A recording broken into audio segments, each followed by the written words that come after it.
Hi, everyone. Thanks for joining us. I am Aimee Drescher, clinical psychologist. And hey, I'm Dr. Carson Felkel, a child, adolescent, adult psychiatrist. So last time we talked about our focus for this session would be around our high-risk teenagers. And given that September is Suicide Awareness Month, it fits very nicely into the conversation we're going to have today around our teenagers who have some suicidal ideation or self-harming behaviors. So Carson, you are a child and adolescent psychiatrist, and I would imagine that often you are seeing some of our higher risk teenagers. What are you seeing in your practice, and what advice or guidance can you offer to our audience around how to handle these situations? Sure. I mean, frequently teenagers are referred for suicidal ideation. And to me, when I hear that, it's not very specific. It's a big spectrum of what people could present with. And so, I mean, just in this short time, I want to empower parents and teachers to sit with these big emotions that their kids are telling them and try not to be too reactive. So when a kid says they're suicidal, I try to unpack that a little bit. And the majority of the time, kids want to escape or disappear. Life is so tough, and they don't feel like they have the tools to deal with it. And so it makes sense to me that the brain automatically thinks, what if you died in your sleep and didn't wake up? Then you wouldn't have to face all this stuff. And so that's kind of on the lower risk end. The next step would be that someone actually has some thoughts about killing themselves. The next level up would be someone's thought about a plan. And then even higher risk would be an intent to act on that plan. Now, there's also kids that have behaviors and they've done something to hurt themselves. And that's also really important to unpack, because a lot of kids might pinch themselves, scratch themselves, even cut themselves to make their negative affect, their bad feelings go away, or they feel numb and they want to feel something. But on the other hand, there's also kids that cut with the intent of dying or killing themselves. And again, that is high risk. So that's why it's so important. If a kid is feeling really badly, it's just important to listen to how they're actually feeling. The Columbia Suicide Severity Rating Scale unpacks all of this and is validated for parents to do, for teachers to do.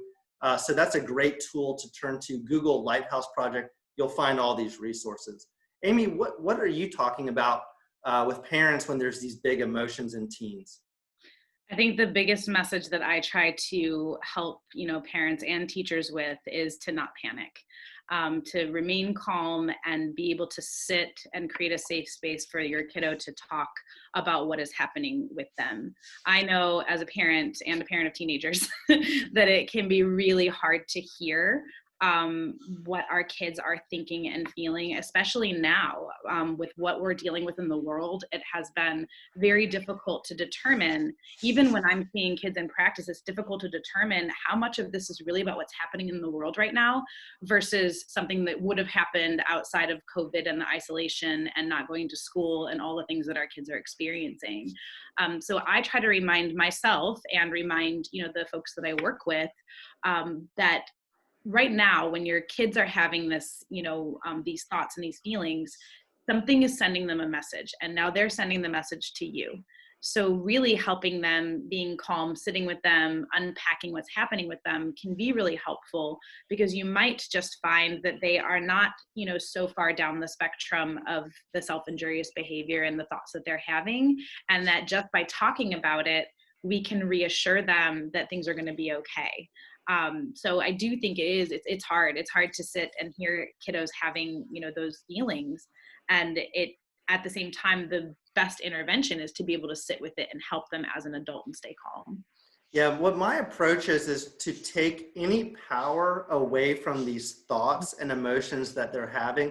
That doesn't mean to debunk them or to minimize them, but I just don't want the thought itself to have any power.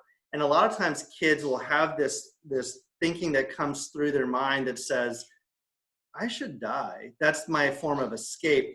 And then they feel guilty, and then they don't want to talk to their parent. And then they feel, why am I having all these worries? And then they get worse. And so the metaphor I use with parents, it comes back to acceptance and commitment therapy. But it's really, how do we diffuse our emotions and our thinking?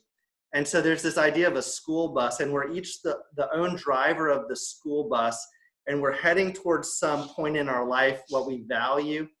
And there's kids getting on the bus, and these kids are our thoughts. They could be good, quiet kids that sit down right away, or they could be bullies on the bus that are rowdy and maybe swinging at another kid. It doesn't matter whether they're a good or bad kid. To the degree that we turn around and we tell them to be quiet, to sit down, we're taking our eyes off the road. And so my hope is that whether it's a suicidal thought, whether it's a good thought of, I got to be the best student, either way, we want to not be too focused on those kids, those thoughts. Absolutely. I really like that analogy, and I will absolutely use it. That's really great. So we've been getting some really great questions coming, and the last, few sessions have been really focused on helping our parents, and teenagers and our teachers. So this next couple of sessions that we're going to do will definitely focus on some of those great questions that you guys have provided to us. So thank you all for joining. Yes, stay tuned for more. We'll look forward to talking to you soon. Bye.